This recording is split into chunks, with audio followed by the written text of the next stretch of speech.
हजुरहरूले हाम्रो OB52 को प्याच अपडेटलाई चाहिँ देख्न सक्नुहुनेछ। अपडेट पछि चाहिँ गेममा हजुरहरूले रिले म्याट अपडेटलाई चाहिँ देख्न सक्नुहुनेछ, जसको युजले चाहिँ हजुरहरूले डायमन्ड पाउनुहुनेछ। सो हेलो गाइज, के छ खबर? सन्चै हुनुहुन्छ? सो आजको भिडियो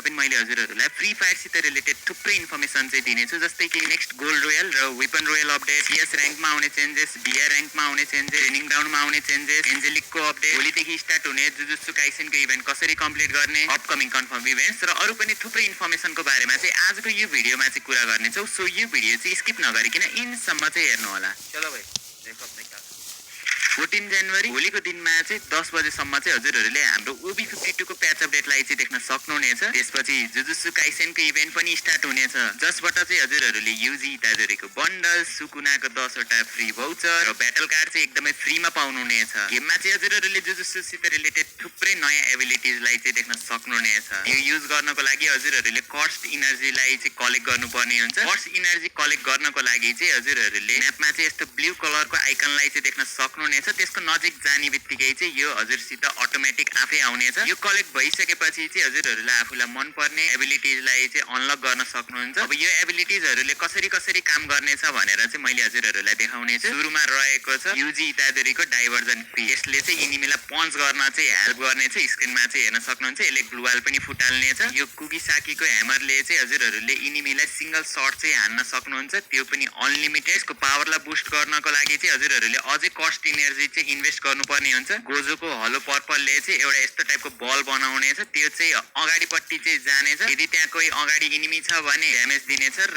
एक्सप्लोड हुनेछ। गोजोको डोमेन एक्सपेन्सन हजुरहरूले एक्टिभेट गरिसकेपछि चाहिँ हजुर अगाडि भएको इनिमी र हजुरलाई चाहिँ छुट्टै संसारमा चाहिँ लानेछ। त्यहाँ चाहिँ हजुरहरूलाई 30 सेकेन्डको टाइम चाहिँ हुनेछ। यो टाइम पिरियडमा चाहिँ हजुरहरूले त्यहाँ भएको इनिमीसित 1v1 चाहिँ गर्न सक्नुहुनेछ। टिम्बर इन्सेक्टले चाहिँ नजिक भएको इनिमीलाई चाहिँ चेज गर्नेछ र त्यसलाई सर्टेन पर्सेन्टेज ड्यामेज पनि दिनेछ। सुकुनाको डोमेन एक्सपेन्सनले चाहिँ ग्लुवाललाई चाहिँ फुटाल्नेछ र त्यो भित्र भएको इनिमीलाई ड्यामेज पनि दिनेछ। यसको एनिमेसन चाहिँ मलाई एकदमै खतरा लाग्यो। वेपन र रिभाइभल पोइन्टमा पनि गरिनाले जुजुत्सु अपग्रेड चाहिँ गरेको छ। वेपनहरूलाई चाहिँ स्पेशल एबिलिटिज चाहिँ दिएको छ, हजुरहरूले स्क्रिनमा पनि हेर्न सक्नुहुन्छ। र रिभाइभवाला सेक्सनमा चाहिँ हजुरहरूले हेर्न सक्नुहुन्छ डाइभवाला अप्सन चाहिँ आएको छ। त्यसको युजले चाहिँ हजुरहरू डाइरेक्ट तल चाहिँ जानुहुनेछ। यो इभेन्टको टाइम पिरियडमा नयाँ पिकलाई पनि हजुरहरूले देख्न सक्नुहुनेछ। यो त भयो BR मा चेन्ज। अब जुजुत्सु काइसेनको CS मा के चेन्ज आउँदैछ भन्दाखेरि हजुरहरूले यस्तो थीम स्पन पोइन्टलाई चाहिँ देख्न सक्नुहुनेछ। CS को स्टोरमा चाहिँ दुईटा गनमा अटोमेटिक डिस्काउन्ट चाहिँ हजुरहरूले पाउनुहुनेछ। BR मा जस्तै CS मा पनि एक्स्ट्रा एबिलिटी भएको वेपन चाहिँ हुनेछ। ट्रेनिङ ग्राउन्डमा पनि हजुरहरूले जुजुत्सु काइसेनसित रिलेटेड एबिलिटिजहरूलाई चाहिँ युज गर्न चाहिँ सक्नुहुनेछ। हेर्न सक्नुहुन्छ, मैले युज गरेर पनि देखाइरहेको छु। सोसल आइल्यान्डमा चाहिँ युजी इतादोरीको स्ट्याचु हुनेछ र हजुरहरूले म्यापको डिफ्रेन्ट ठाउँमा चाहिँ यस्तो टाइपको पोर्टललाई चाहिँ देख्न सक्नुहुनेछ।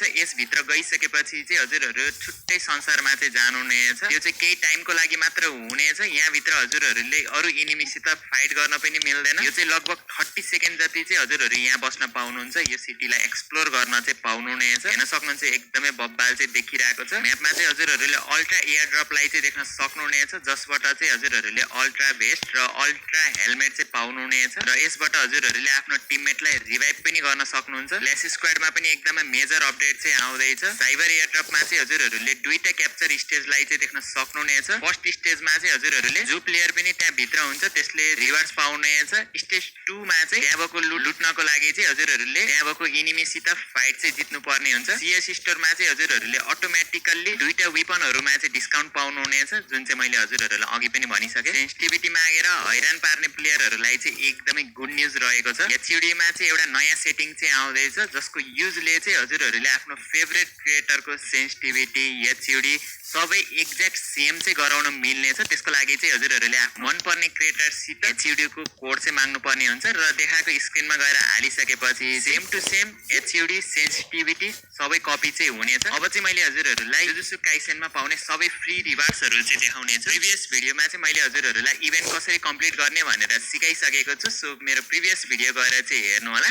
सो ओभरअल रिवार्ड्समा चाहिँ सुरुमा चाहिँ हजुरहरूले यो युजी इतादोरीको मेल बन्डल चाहिँ एकदमै फ्रीमा चाहिँ पाउनुहुनेछ। हेर्न सक्नुहुन्छ मेन बन्डललाई नै फ्रीमा चाहिँ दिइरहेको छ। त्यसपछि जुजुत्सु काइसेनको प्यारासुट हेर्न सक्नुहुन्छ, यो पनि फ्रीमा पाउनुहुनेछ। मोन्स्टर ट्रकको स्किन फ्रीमा पाउनुहुनेछ। जुजुत्सु काइसेनको ग्लुवाल पनि हजुरहरूले एकदमै फ्रीमा पाउनुहुनेछ। केन्टो नानामिजको ग्लासेस पाउनुहुनेछ। युजी इतादोरीको अवतार र ब्यानर पनि हजुरहरूले फ्रीमा पाउनुहुनेछ भने ब्याटल कार्ड पनि फ्रीमा पाउनुहुनेछ। र जुजुत्सु काइसेनको यो फोटो फ्रेम पनि हजुरहरूले एकदमै फ्रीमा चाहिँ पाउनुहुनेछ। र क्यारेक्टर स्टिकर्स, पोजेस सबै कुराहरू चाहिँ हजुरहरूले यो जुन फ्री फायर एक्स जुजुत्सु काइसेनको इभेन्टबाट एकदमै फ्रीमा चाहिँ पाउनुहुनेछ। अब पेड इभेन्टको कुरा गर्दाखेरि चाहिँ गोजो एसोसिएसनको चाहिँ अफिसियल ब्यानर आइसकेको छ, यानि कि 14 जनवरीमा चाहिँ हजुरहरूले गोजोको बन्डललाई चाहिँ देख्न सक्नुहुनेछ। फर्स्ट स्पिन चाहिँ हजुरहरूले फ्री पाउनुहुनेछ भने 10 वटा फ्री स्पिन पनि हजुरहरूले पाउनुहुनेछ। 14 मा गोजो आउनेछ, 15 मा ग्याप हुनेछ र 16 मा चाहिँ हजुरहरूले यो जुन एराइभल एनिमेसनलाई चाहिँ देख्ने एकदमै धेरै चान्स चाहिँ रहेको छ। に出て偉そうにこのまま払うわよ領域展開無料空所死ぬよ俺は不平等に人を助ける एक्कासी भोइस प्याक सुन्दा त हजुरहरू तर्सिनु भयो होला। सो यो चाहिँ थियो केही भोइस प्याक जुन चाहिँ हजुरहरूले जुजुत्सु काइसेन इभेन्टमा चाहिँ देख्न सक्नुहुनेछ। इङ्ग्लिसमा कन्भर्ट भइसकेपछि चाहिँ हल्का छुट्टै चाहिँ सुनिनेछ, तर रियल भोइस प्याक चाहिँ यही नै हो जापानिज ल्याङ्ग्वेजमा। अपडेट पछि चाहिँ बडी मार्ट जस्तै रिले मार्ट अपडेट चाहिँ आउनेछ, जसबाट चाहिँ हजुरहरूले मेल बक्समा डायमन्ड चाहिँ पाउन सक्नुहुन्छ। यो कसरी त्यो त म भनि नै हाल्नेछु। गेममा चाहिँ गरिनाले एउटा नयाँ मेकानिजम चाहिँ ल्याउँदैछ जसको नाम चाहिँ सेरेबल कोड भनेर चाहिँ रहेको छ। हजुरहरूले जति धेरै किन्नुहुन्छ त्यति नै धेरै सेभ चाहिँ गर्न सक्नुहुनेछ।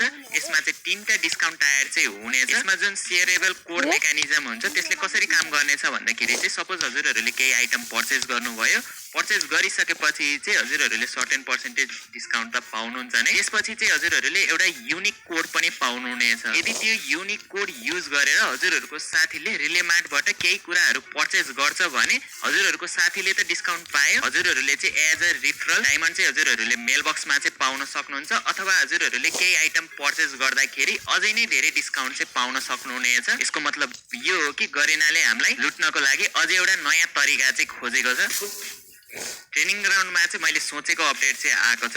अपडेट पछि चाहिँ हजुरहरूले ट्रेनिङ ग्राउन्डमा चाहिँ हजुरहरू इलिमिनेट भइसकेपछि पनि ब्याक नगरिकन वेपनलाई चाहिँ किन्न सक्नुहुनेछ। त्यसको साथसाथै तलपट्टि हेर्न सक्नुहुन्छ अटो रिभाइभ वाला चेकमार्क रहेको छ। यसमा हजुरहरूले क्लिक गरिसकेपछि चाहिँ 3 सेकेन्डमा हजुरहरू अटो रिभाइभ चाहिँ हुनुहुनेछ र इलिमिनेट भइसकेपछि चाहिँ त्यहाँ स्टोरको अप्सन चाहिँ आउनेछ र त्यहाँबाट चाहिँ हजुरहरूले आफूलाई मन परेको गन चेन्ज गर्न चाहिँ सक्नुहुन्छ अथवा नयाँ गन चाहिँ लिन सक्नुहुनेछ। अब चाहिँ कुरा गरौँ हाम्रो नेक्स्ट गोल्ड रोयल र वेपन रोयल अपडेट। भोलि बिहान 10 बजे अपडेट आइसकेपछि चाहिँ धेरै जसो सर्भरमा चाहिँ गोल्ड रोयल अपडेट चाहिँ हुनेछ।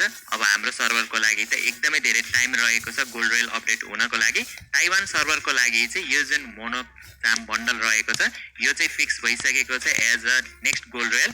यसको मेल भर्जन पनि रहेको छ मोनो इङमा बन्डल भनेर। यो बन्डल पनि गोल्ड रोयलमा आउने एकदमै धेरै चान्स चाहिँ रहेको छ।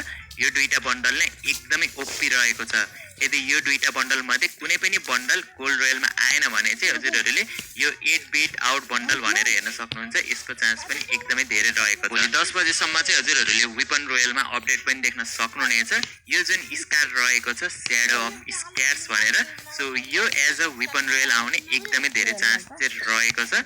डेजर्ट इगलको एकदमै फन्नी स्किन हेर्न सक्नुहुन्छ, फिङ्गर गन भनेर चाहिँ रहेको छ।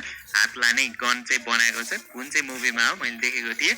सो त्यसबाट कपी चाहिँ गरेको छ र हेर्दाखेरि ठिकठाकको नै रहेको छ।